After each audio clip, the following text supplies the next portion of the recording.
Gus, Jepperd, Bear, and the hybrids are back on Netflix with Sweet Tooth Season 2 after almost 2 years of wait. When it comes to series, Netflix usually releases its original content once a year. For some series it could be a year and a half between seasons, but waiting roughly 2 years for 8 episodes is excessive. Gus and his fellow hybrids will find new strength as they uncover the origins of the Great Crumble. In Sweet Tooth Season 2, a deadly new wave of the sick is bearing down on humanity. Gus and a band of other child hybrids are held prisoner by the villainous General Abbot and the Last Men, a violent group of mercenaries who hunt hybrids. Abbot uses the children as fodder for the experiments of captive Dr. Aditya Singh. Abbot wants to find a cure and amass power. Dr. Singh simply wants to save his infected wife, Rani. Gus, always a hero, agrees to help Dr. Singh, thus beginning a dark journey into discovering his own origins. He may also learn more about his mother, Birdie's role in the events leading up to the Great Crumble. Elsewhere, Jepperd and Aimee Eden team up to free the hybrids, creating a partnership that will be tested as Jepperd's secrets come to light. For this review, the synopsis is kept very short not only because I try to keep my reviews spoiler-free, for the most part,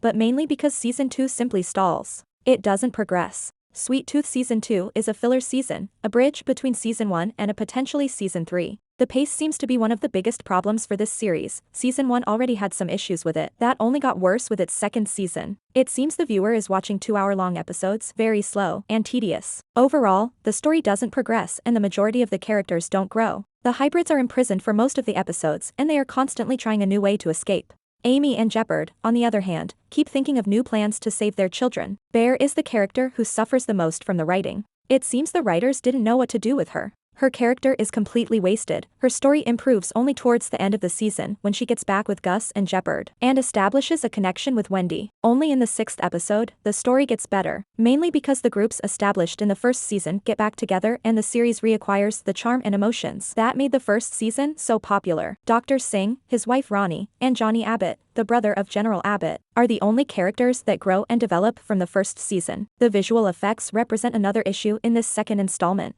Some are great and effective, but others are awful and feel very cheap, especially when it comes to the hybrids. Bobby is not always impressive and the crocodile attack, for example, in episode 3 is embarrassing, especially considering the budget that a series like Sweet Tooth has. Sweet Tooth Season 2 is a step back from the first. The tone is very heavy and somber throughout the season, but the lovely and charming moments arrive only towards the end. There's a lack of character development and story progression. The series is simply a bridge to Season 3 that, even if not announced yet, is clearly set in place at the end of the 8th episode. It's still an enjoyable series, but the slow pace of the first 6 episodes could discourage some viewers to keep watching until the end.